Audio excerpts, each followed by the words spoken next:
সুরবাসীরা কান্দে, ওই দিন হাহাকার হয়ে কানবে। ইব্রাহিম বলবো, গো হাসুরবাসী রে, তোরা কানবেন না, কানবেন না। পৃথিবীতে এমন একজন নবী আল্লাহ পাঠিয়ে দিয়েছে রে, জীবনে গুনাহ করা জানে নাই, পাপ করা জানে নাই, জীবনে এত কষ্ট করেছে রে হুজুরবাসী। ছোটকালে মা বাবা হারায় ইতিম হয়েছিল, যে নবীর উপরে আল্লাহর কোরআন নাযিল হয়েছিল, ওই নবী ছাড়া আজকে আল্লাহর কাছে সুপারিশের অধিকার কারো দায়িত্ব নাই। ওই নবী ছাড়া কেউ আল্লাহর কাছে ছাড়তে পারবে না। যেরকম সুবহানাল্লাহ। আব্বাজান আমার সোনার চানারা, কিয়ামতের ময়দানে হাসরবাসীরা মানুষ কানতে কানতে পাগল হয়ে যাবে। কার কাছে যাব? আজকে আল্লাহর কাছে সুপারিশ আমার জন্য করবে। সবাই বলবে, চলো আমার আদি পিতা আদম আলাইহিস সালামের কাছে, আব্বার কাছে যে আরজি করি, আমার জন্য মওলা দরবারে সুপারিশ করুন। আদম আলাইহিস সালামের কাছে হাসরবাসী দৌড়ে যাবে। আব্বা গো, আবার আব্বা গো, পৃথিবীর মানুষের আব্বা গো, আজকে আমার পক্ষ হয়ে মহলা দরবারে একটা দরখাস্ত দেও। আমরা এই মল সূর্যর তাপে সোহাদ একটা করে সূর্যর তাপে সহ্য করতে পারি না, আমার কষ্ট হয় গো আব্বা। মাবুতের দরবারে যা একটু আরজি জানান। ওই দিন আদম নবী বলবে, রে বেটা, তোরা আমার বেটা হর, কিন্তু আমি পারি না, আজকে আমি পারি না তোমার পক্ষ হইয়া মহলার দরবারে সুপারিশ করা। কেন পারবেন না গো আব্বা? কইছে, রে বেটা, আল্লাহ আমাকে জান্নাতের ভিতরে গন্ধম খাওয়া নিষেধ করে দিয়েছে। শয়তানে ধোকায় পড়ে আমরা জান্নাতের ভিতরে গন্ধম খেয়েছি, আমরা বড় গুনাহ করেছি। ওই গন্ধম খাওয়ার পরে জান্নাতে থাকতে দেয় নাই। 350 বছর পর্যন্ত তোর মা সহকারে কাঁদছিলাম, হাওয়া সহকারে, একটু গুনার জন্য কাঁদছিলাম। এই গন্ধমটা খাওয়ার জন্য 350 বছর পরে আল্লাহ মাফ করে দিয়েছে।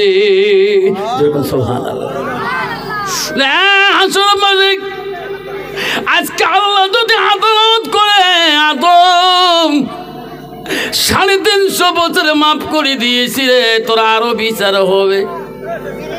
আমি আদম এত টেনশনে আছি রে বেটা, আমার আদালতের কি হবে আমি নিজেই কুল পারছি না। হাসরবাসীরা বলবে, বাবা গো, আব্বা, কার কাছে আজকে আমরা যা দরখাস্ত মাবুতের দরবারে পেশ করাবো? আদম নবী বলবে, রে বেটা, যাও যাও, পৃথিবীর জমিনে আমি আদমের পরে একজন নবী আল্লাহ পাঠিয়ে দিয়েছে, তার নাম নূহ আলাইহিস সালাম। নূহ নবীর কাছে দরখাস্ত দেয়া করো। নূহ নবীর কাছে হাসরবাসী দরখাস্ত যাবে। নূহ নবী বলবে, সত্যি আমি নবী ছিলাম, কিন্তু আমি আজকে পারি না, পারি না। কেন পারবেন না? আমার বেটা, আমি নূহ আমার বেটা জন্ম দিয়েছিলাম, আমার বেটার নাম ছিল কেনান। আমার কেনান ইসলাম মানে নাই, বেঈমান হয়ে মারা গেছে। আজকে যদি আল্লাহ বলে, নূহ রে, আজকে তোর নিজের সন্তান ইসলাম পৃথিবীতে গ্রহণ করে নাই, এই ডাক যদি আমাকে দেয়, আমি নূহ নিজে মাওলার কাছে দুর্বল হয়ে যাব।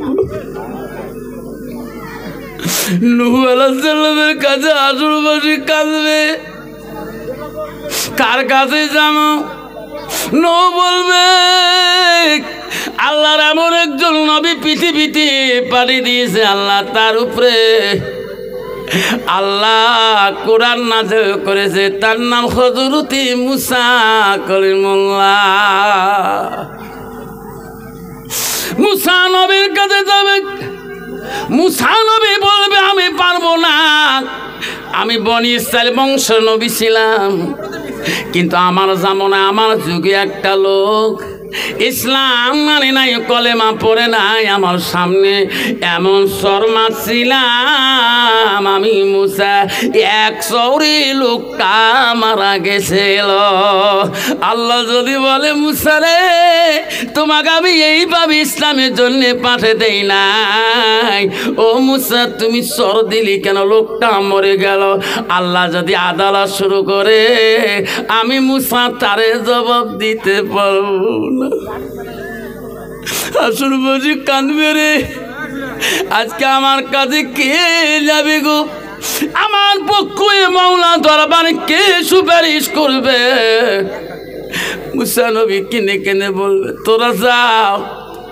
পৃথিবীর এমন একজন নবী ছিল, আল্লাহর খলিল তো ছিল গো, তার নাম ইব্রাহিম খলিলুল্লাহ।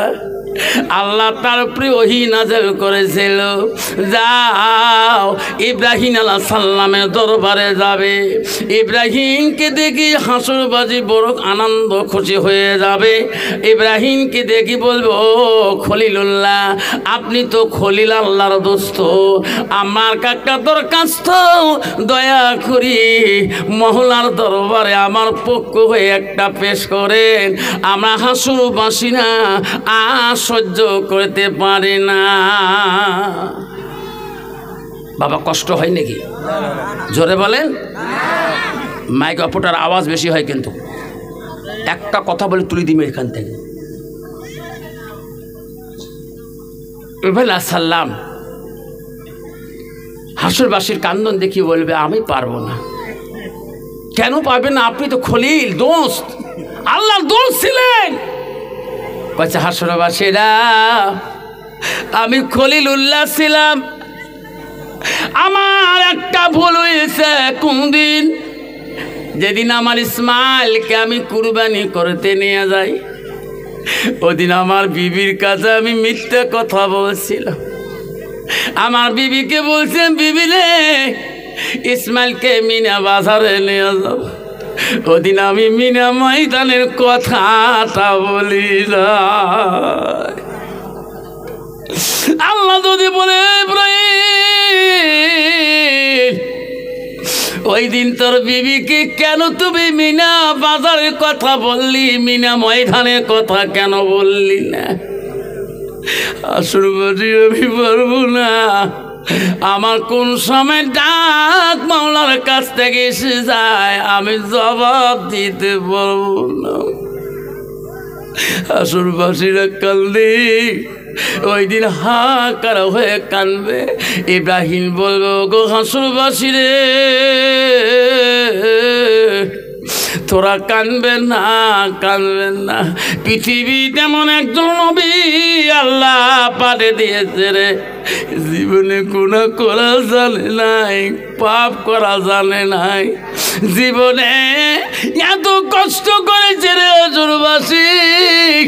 ছোটকালে মা বাবা হারায় ইতিম হয়েছিল, যে নবীর উপরে আল্লাহর কোরআন নাযিল হয়েছিল, ওই নবী ছাড়া আজকে আল্লাহর কাছে সুপারিশের অধিকার কারো দায়িত্ব নাই। ওই নবী ছাড়া কেউ আল্লাহর কাছে ছাড়তে পারবে না। যেরকম সুবহানাল্লাহ। হাসরবাসী বলবে কোথায়? কচ্ছে জানো না, উনি হলো রহমাতুল্লিল আলামিন সাইয়্যিদুল মুরসালিন, শের জামানার নবী গো মুহাম্মাদুর রাসূলুল্লাহ দরবারে না। সব হাসরবাসী বিশ্ব নবী তালাশ করতে করতে সবাই নবী দরবারে যায় দাঁড়াবে। নবী কোনো দিন না বলবে না, বলবে তোরা কান্দ না, আমি তোমার পক্ষ হইয়া আমি মওলার দিকে এখনই চলে যাব। যেরকম সুবহানাল্লাহ। সেদিন আমার নবীর রহমাতুল আলামিন ছাড়া কোন নবী মাওলুম মাবুতের দরবারে সুপারিশের অধিকার থাকবে না, শুধু আমার নবী রহমাতুল লিল আলামিন আল্লাহ দরবারে সিদরাতুল মুনতাহা কাবা কাউসিনের সাজদা আমাদের পড়ে যাবে। আল্লাহ বলবো নবী তুমি সিজদা দাও কেন? তোমার আমি হিসাব নেব না। তুমি আজকে আমার কাছে এত কেন কান্দ? কি হলো তোমার? ও মাবুদ, আমি আমার জন্য কান্দি না গো, আমার গুনাহগার উম্মতের জন্য সুপারিশ করতে আসছি। আমার গুনাহগার উম্মতকে মাফ করবেন কিনা? সুবহানাল্লাহ।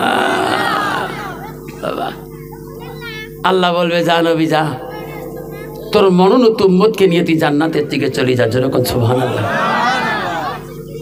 মা আয়েশা সিদ্দিকা রাসূলকে বলছে হুজুর কিয়ামতের ময়দানে আপনি কেমন করে চিনবেন এটা আপনার মনোনীত উম্মত ছিলেন? আপনি কেমন করে নিয়ে জান্নাত চলে যাবেন? যেরকম সুবহানাল্লাহ।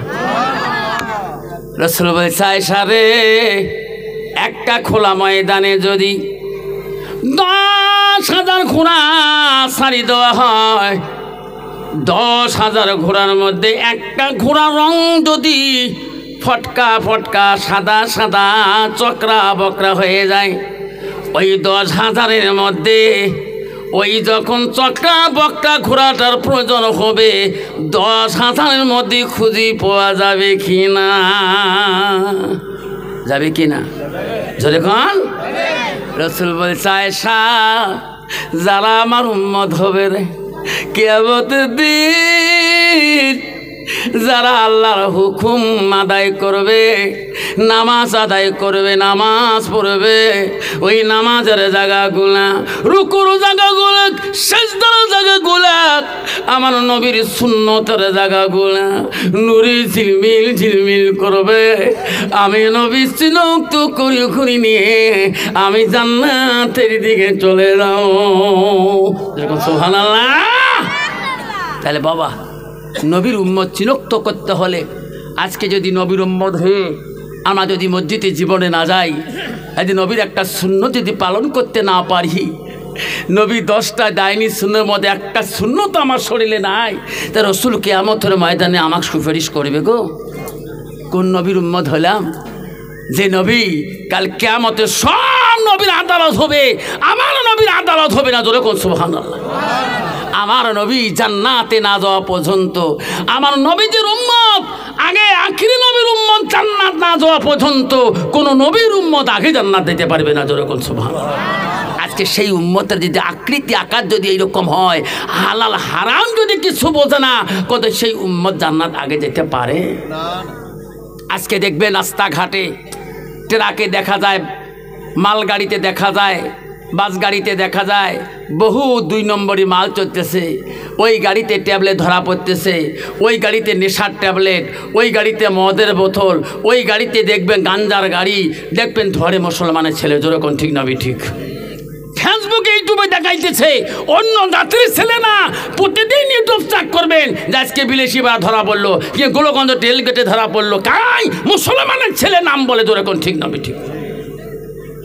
কোন হিন্দু ছেলে তো ওই মদের ট্যাবলেটের কথা বলে না, কিন্তু মুসলমানের ছেলে আজকে কেন গো নিচ্ছু জমিনে পড়ে গেলাম, কেন এত নিচ্ছু জাতি হয়ে গেলাম? আজকে মদ, আজকে গাঁজা, আজকে নেশার ট্যাবলেট খেয়ে খেয়ে মুসলমানের ছেলেরা আজকে ড্রিঙ্ক করি, পান করি, রাস্তা দিয়ে গেতেছে। মুসলমানের ছেলেরা নিজের মুসলমানিত্ব রাখতে পারছে না। যেরকম ঠিক না ঠিক? কারণ মা আমার কাছে সব বড়। আজকে মা যদি ভালো হতো তাহলে আজকে সন্তানটা খারাপ হতো না। মা যদি হালাল খেয়ে খেয়ে যদি ওই বাচ্চাটাকে জন্ম দিত, বাবা যদি হালাল খেয়ে বাচ্চাটাকে জন্ম দিত, আজকে এই বাচ্চার এই অবস্থা হালত হতো না। যেরকম ঠিক না ঠিক? মা যদি ভালো হয় ছেলে ভালো হবে, বাবা যদি ভালো হয় ছেলে ভালো হবে, বাবা মাস্টার যদি ভালো হয় ছাত্র ভালো হবে, ছাত্র যদি ভালো হয় মাস্টার ভালো হবে। এমন জাতের কচু আছে অল্প জালে সিদ্ধ হয়, এমন জাতের মেয়ে আছে অল্প কথায় বুঝিয়া পায়, এমন জাতের কচু আছে অল্প জালে সেজে না, এমন জাতের মেয়ে আছে অল্প কথায় বোঝে না। মা ভালো তার ছেলে ভালো, বাপ ভালো তার ঝি, গাই ভালো তা বাছুর ভালো, দুধ ভালো তার ঘি। যেরকম ঠিক না বিঠি? বাবা যদি দিনতে এক বোতল খায়, ছেলেকে বাবা এক খায় আমি দুই খাবো। বাবা যদি সারাদিন ওই শিলিহারি বাজার যদি সারাদিন যদি 18-19 ছেলে কয় তাহলে মুইও যে এখানে একদম গরিপুর বোকার বাজারও যেয়া একদম গরিপুর ওইখানে মারি দিন উইও সারাদিন সারা রাত। ভাবছেন আমার আব্বারা মা বোনেরা শুনে রাখেন, আপনার ছেলে আপনার সন্তানকে যদি আপনি নেককার বানাইতে না পারেন, আপনি মা হয়ে আছেন, আপনি মা জাতি। আজকে সেই জন্য 90% ছেলে বিবাহ হওয়ার পরে মার সাথে দাও কুড়েলের মতো সম্পর্ক হয়ে থাকে। যেরকম ঠিক না বেঠিক? কেন হয়? এতদিন বিয়ে হয় নাই, এতদিন দেখবেন মা আব্বা কি মধুর ডাক। আর বউ আনছে একটা কান্ধানি বউ, বেঠার বউ, হায় রে বাপ, দিনও তো যে কতবার সাজে, শ্বশুর আনি দেয়, শ্বশুরি কিনি দেয়, তবু শান্তি হয় না। কোন জায়গার ফেরিয়ালা চুরিয়ালা মাইক বাজে, যেই কয় চুরি নেয়া বউ পর্যন্ত হাত আগে দেয়। যেরকম ঠিক না বেঠিক? তোমার তি নাই বাবা, চিনে জানা নাই কোন টাকা বাড়ি হল দুমধ্য রাত্রে তোমার সাইজের কুটি আসি। এরা কয়টা কার বউ? দোকানি কয় জানেন না, শুটকুর বউ। বাপরে বাপ। কয় ভাইও কেমন আছিস? শ্বশুর কয় বউ তোমার কেমন ভাইও হয়? তোমার বিয়ে হওয়ার 2 দিন হয়, তোমার কোন আক্কেলে বেরিয়ে বেরিয়েছেন? তোমাকে আজকে তোমার মাছের ভাত দিয়ে নিয়ে যাবে তোমার বোন জামাই, তোমার কোন বেরিয়েছেন? তোমার মানুষে বোঝে না, জানেন আমার বংশ কম, ধুবড়ি ডিস্ট্রিক্ট গোটায় মোর মার বংশ আসা না নাই। কেমন বাপক না চেলে মোর মাক সবাই চেনে। অভিজ্ঞতা দিলে কত মোর মা good morning, good thank you, good morning জানায়। বউ তোমার কেমন গুষ্টি হয় তা জানেন না? মোর নানা আছে না? কলে হ্যাঁ, মোর নানার মিতে দোস্ত শালা হয়, 180 কিলোমিটার সম্পর্ক তাকে দেয় হাত বাড়িয়া। চিন্তা করো বাবা রে, কি যুগ আসি গেল বাবা, কি যেমন আসি গেল। কারণ মেয়েটা যদি ওইরকম হালত হয় হাসানাত ফরাজাহা, যে মেয়েটা নিজের চরিত্রকে হাসানকে ঠিক করবে না, আল্লাহ রসুল বলো যে মেয়েটার হায়া নাই শরম নাই, যে মেয়েটার হায়া শরম কিছুই নাই, আল্লাহ রসুল বলো সেই মেয়েটার কোনো ইমান নাই। আল্লাহ রসুল বলো আল হায়া শুবতুন মিনাল ঈমান, যার হায়া নাই, যার শরম নাই, তার ইমান নাই। তোমাদের এলাকায় সাইজের কোটি মা বোন ঠিকই আছে। আমার মা বোনেরা, আম্মারা শুনে রাখো, আল্লাহ রসুলকে বললেন ও সাইজের কোটি মা বোনেরা, শেরের পরে মা বোনেরা, বহু দূর থেকে এসেছেন মা। আল্লাহ নবী বলল মারা তুই যে সাল্লাত খামসাহা, আমার নবী বললেন কোনো একটা মেয়ে যদি 5 ওয়াক্ত নামাজ পড়ে ওয়াসামা শাহরুহা, ওই মেয়েটা যদি রমজান মাসে রোজা করে, আমার নবী বলল হাসানাত ফারজাহা, ওই মেয়েটা যদি নিজের চরিত্রটাকে পবিত্রতা রাখে, রসুল বলল আতাত বালাহা, ওই মেয়েটা যদি স্বামীকে খেদমত করে, স্বামীর ভালোবাসা দেখায়, নবী বলো ফাকাদ কলমানায়ও আবওয়া বিল জান্নাতিল সাত, নবী বলো ওই নারীদের জন্য আল্লাহ 8টা জান্নাতের দরজা ওই দিন খোলা রাখে। মা বোনেরা, আম্মারা জান্নাত যেতে চান, জান্নাত যদি যেতে চান মা, তোমার স্বামী যখন বাড়ি দিকে আসবে, মা গো ওই দিন স্বামীর চেহারাটার দিকে যদি একবার তাকান, ও মা শুনে রাখো, নবী বলল কোনো নারী যদি স্বামীর দিকে একবার তাকায়, একবার যদি মন দিয়ে অন্তর দিয়ে স্বামীর মুখটার দিকে অন্তর দিয়ে তাকায়, 100 রেখা নফল নামাজ পড়া সব পড়া। বর্তমান যুগের নারী স্বামীর দিকে টাকা মারাছিস পালে তো কাটবি, এমন মেজাজ বর্তমান যুগের নারী ফেলাইছে স্বামী লাগছে যে কুকুরও, যে কুকুরের ঠ্যাং ভাঙা শেষ ঠ্যাং করে ওই যেই ঠ্যাং বলছি ঠ্যাংয়ের তল দিয়ে নারী দৌড় মারছে। কুকুর আছে সুতিয়ে যদি ঠ্যাং না তুলতে ঠ্যাং ভাঙলে না কেন কি করলু আমি তোমার ঘেলাইছি কুকুর ঠ্যাং নাই। মা বলে না আম্মারা শুনি রাখো, তুমি পরহেজগারি হও, তুমি একদম আল্লাহওয়ালা হও, কোরআন পানেওয়ালা হও, কোরআনে হাফেজা মেয়ে হও, মৌলানার বেটি হও, মুক্তির বেটি হও, মুহাদ্দিসের বেটি হও, এমএলএর বেটি হও, ম্যাজিস্ট্রেটের বেটি হও, চিফ মিনিস্টারের বেটি হও, মাস্টারের বেটি হও, ইঞ্জিনিয়ার বেটি হও, ডাক্তারের বেটি হও, যদি তোমার স্বামী তোমার উপরে নারাজ হয়ে যায়, আল্লাহ রসুল বলছে কোনো নারী যদি তার স্বামীর উপরে খুশি হয়ে যায়, আল্লাহ রসুল বলছে সেই স্বামীতে হবে জান্নাতি। যেরকম সুবহানাল্লাহ। আল্লাহ রসুল বলছে যাউজুহা আনহারা দিন, এই যে কোন স্বামী যদি বিবির উপরে রাজি খুশি হয়ে যায়, যাউজুহা মানে স্বামী, তার স্বামী যদি বিবির উপরে রাজি খুশি হয়ে যায়, রসুল বলল দাখালাতিল জান্নাত, সে মেয়েটা হবে জান্নাতি। যেরকম সুবহানাল্লাহ। কিন্তু বাবা এই ব্যাপারটা বর্তমান সমাজে বিশৃঙ্খলা সমাজে চলছে। সব জাতির মধ্যে হিন্দু মুসলিম জৈন খ্রিস্টান সব জাতির মধ্যে এই ব্যাপারটা, স্বামী স্ত্রী বনতা নাই। এই যে আগে চিঠিপত্র দিয়ে মানুষ পালাপালি করছে, এরা দেখুন 300 মাও পালায়। যেরকম ঠিক না ঠিক কি যুগ আসিল রে বাবা। কয়দিন আগে রে বা আমার রে বাপ 3টে 6 সারি পালাইছে, নাই নাই খবরে নাই। কি ফেসবুক আখি অনলাইনে ফোন করতে করতে সবা সারি গেছে, সবা খালি কান্দি আছে। যাইতো গেল কুলো গেল রে জেল কুলো হমান, বেটিরি লাগে গোসুল হাজি ডুবেল সম্মান, বেটি কলেজে পরে রে বেটি নলেজে বানাইছে, তলে তলে রেস্টারি করিছে। যাইতো গেল কুলো গেল জেল কুলমান, বেটার লাগে গোসল হাজি ডুবাইলো সম্মান, বেটা কলেজে পরে রে বেটা নলেজে বাড়াইছে, তলে তলে রেস্টারি করিছে। চেঙ্গেরা চেঙ্গিরি রাজি কি করে দেশের কাজী, মামা এমন আইন করি চেংড়াও পালা চেংড়িও পালায়, চেংড়ির বাপও ভিটে বাড়ি চেংড়ির শ্বশুরও ভিটে বাড়ি। যেরকম ঠিক না বিধি পালায় নাই, ভিটে বাড়িতে মশা খায়, মশা খা কত খায় খা।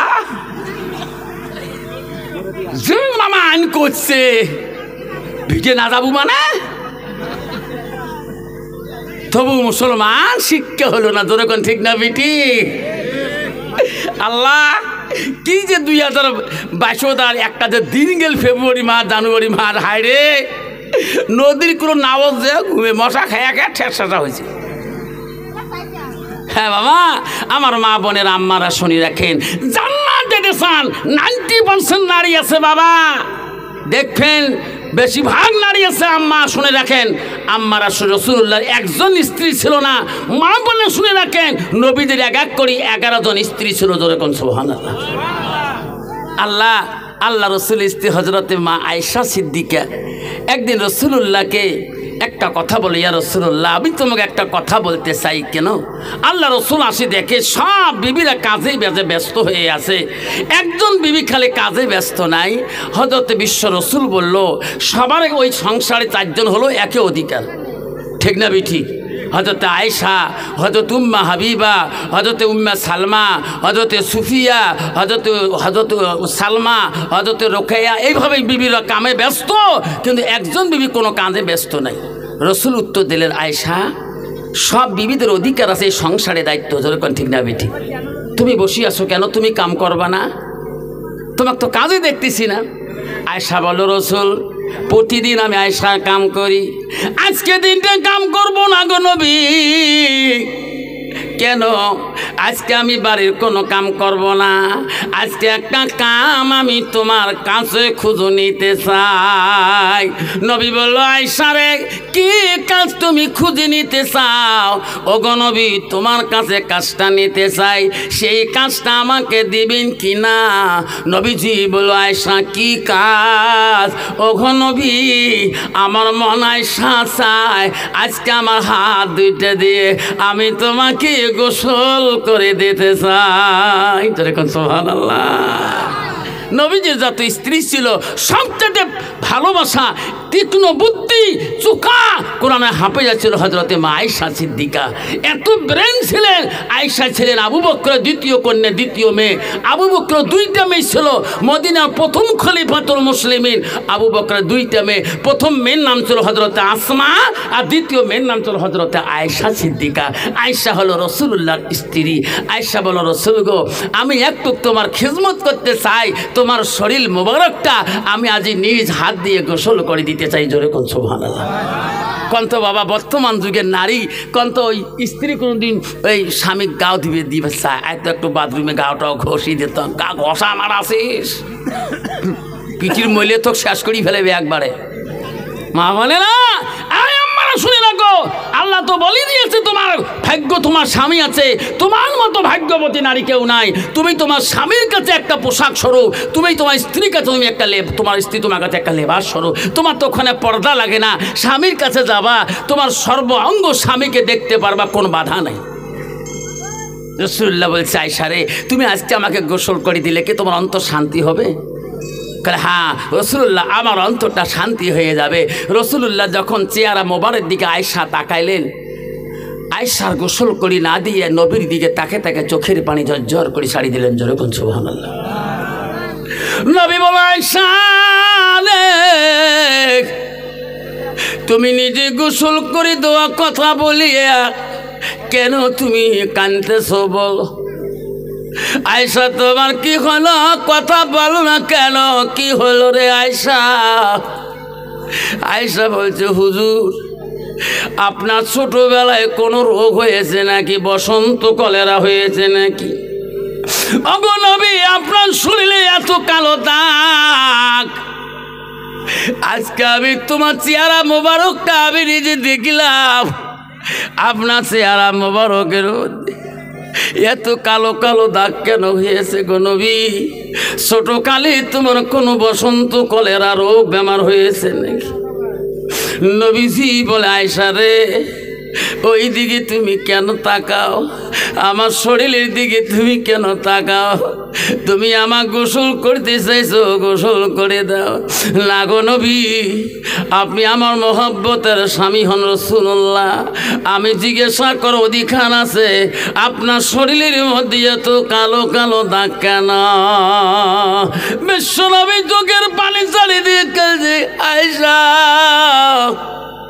সেই দিনের কথা যদি তুমি মনে করে দাও, আমি রাসূল সহ্য করতে পারি না। নবীকে বলছে, হুজুর, কোন দিনের কথা? আমার শরীরে কালো দাগের কথা তুমি মনে করে দিও না রে আয়েশা। আয়েশা বলছে, ওগো নবী, আমি কি শুনতে পারবো না? ওগো নবী, কোন সময় এই ঘটনা হয়েছে? নবীজি বলছে, তাইবের জমিনে আমি যখন ইসলাম প্রচার করতে যাই, তাইবের যুবকরা রে আয়েশা আমাকে পাথর মারি মারি সর্বঙ্গটা কালো করে দিয়েছে গো আয়েশা। এই দিনের কথা মনে করে দিস না, আমি রাসূলুল্লাহ সহ্য করতে পারি না। নাই থাকবে তাইবের ইতিহাস দেখবেন, আছে না নাই? আমরা মাদ্রাসায় ক্লাসে পড়ছিলাম, এখন 6 নম্বর তবলি কই ঘটনাটা আছে। আরে ওস্তাদ যখন ক্লাসের মধ্যে আমাকে তাফসীর পড়ার জন্য আমার হুজুরি যে কানছিলেন, আমার ওস্তাদ যে কানছিল, গুপ করে কানছিলেন। আয়েশা রে, সেই দিনের কথা মনে করে দিলে আমি নবী বড় কষ্ট পাই। আয়েশা বলছে, গো নবী, আপনাকে এত কষ্ট দিয়েছে তাইবের মানুষ, আপনি কি কিছু প্রতিদান আল্লাহর কাছে চান নাই? নবী বলছে আয়েশা রে, সেই দিন জিবরাইল আসি আমার কাছে ওহী কইছিল, ও মুহাম্মদ, তাইবের দুঃখে তোমার আল্লাহ মাবুদ মাওলা সহ্য করিতে পারে নাই। আগো নবী বলেন, আপনার জবান দিয়ে যা বলবেন তাইবের জমিনকে উলট পলট করে আল্লাহ দিবে। ওগো নবী তাড়াতাড়ি বলেন। আয়েশা রে, সেদিন আমি জিবরাইলকে বলছি, জিবরাইল তাইবের মানুষ না বুঝতে পারে। আমি জিবরাইলকে বলছি, রে জিবরাইল যা, আমি তাইফবাসীকে অভিশাপ দিতে পারি না। একদিন তারা আওলাদ দুনিয়াত তার বংশধর আমাকে নবী করি মানবে রে আয়েশা, সেই জন্য আমি তাইফবাসীকে অভিশাপ দেই নাই। যেরকম সুবহানাল্লাহ। বাবা, আমার নবী জীবনে যত কষ্ট করে গেছিলেন, জীবনে কষ্ট করেছিলেন, তার উম্মত হয়ে যদি আমরা সামান্য পরিমাণ কষ্ট করি, তার অনুসরণ করি, ইনশাআল্লাহ সেই নবী আমাদেরকে ছাড়ি কাল কিয়ামতের ময়দানে রাসূল আমাকে ছাড়ি জান্নাতে যাবে না। যেরকম সুবহানাল্লাহ। রাসূল বলছে, আয়েশা রে, সেই দিনের কথাগুলো মনে করে দিস না, আমি রাসূল বড় কষ্ট পাই, তুমি আমাকে গোসল করিয়ে দাও। কেছে নবী গো, তার বিনিময় কি কিছু হবে না? আয়েশা, কিয়ামতের দিন আমি আল্লাহর কাছে দায়িত্ব নেব। মাবুদ, আজকে তোর কাছে কিছুই চাই না, তাইবের জমিনে তোর কাছে কিছুই চাই নাই। আছে কি? আজকে আমি হাসর ময়দানে চাই আমার তাইবে একটা করি পাথরের বিনিময় আমার গুনাহগার উম্মতকে তুমি নাজাত দাও। আয়েশা রে, আমি হাসরের ময়দানে এই পাথরের বিনিময় মওলার কাছে গুনাহগার উম্মতের জন্য চাবো। যেরকম সুবহান। বাপজন আমার সোনার চানরা, সেই নবীর ভালোবাসা নাই যুবক। আজকে নবীর ভালোবাসা রাখার জন্যে কমপক্ষে তুমি কলেজে যাও, বাধা নাই। যখন মসজিদে আজান হয়ে যাবে, টাউন মসজিদে হোক, কলেজের সামনে হোক, বাজারে গেছেন, রিস্কে নিচ্ছেন, টোটো নিয়েছেন, যাও, আজান যখন দিবে আল্লাহু আকবার, আল্লাহু আকবার, সঙ্গে সঙ্গে তুমি ওই রিস্কা, ওই টোটো, ওই ব্যবসাকে ওখানে রাখিয়ে টুপিটা রাসূলের সুন্নতটাকে মাথায় দিয়ে তুমি আল্লাহর ঘরে চলিয়া যাও। ভাবজান সোনার চানারা, বিশ্ব রসূলি স্ত্রী হজরতে মা আয়েশা বলল, হুজুর এখন আমি আপনাকে গোসল করে দিতে চাই। রসুল্লাহকে গোসল করার জন্য হজরতে মা আয়েশা মস্ক ভরা পানি আনলেন, রসুল্লাহর গায়ের মধ্যে পানি ঢালে দেয়, নবীজিকে জলচকির উপরে বসিয়া দিলেন। রে আয়েশার মনের আশা, আমি আজকে আয়েশা কত ভাগ্যবতী নারী রে, আজকে নিজ হাত দিয়ে আমি রসুলের গায়ে খেদমত করছি। যেরকম সুবহানাল্লাহ। আল্লাহ রসুলের গোসল দেয়, নবীজিকে গোসল পেয়ে আয়েশা আল্লাহর কাছে দোয়া করে, আল্লাহ আমার মতন ভাগ্যবতী নারী এই জমানায় নাই, যুগে নাই। নবীজির গাল পানি গুলা জলচকির নিচের দিকে যায়, বেয়ে যায়, ওই জায়গাটা পানি পড়ে পড়ি নরম হয়ে গেছে গো। নবীজির শরীরের ভরিতে সামনে জলচকির পায়া দুইটা দাবিয়া যায়। নবীজি লক্ষ্য করলো সামনের পায়া দাবিয়া গেল। আমার রাসূল আস্তে করে পিছন দিকে একটু সরে বসলেন, সামনের পায়া ভাষণ হয়ে গেল।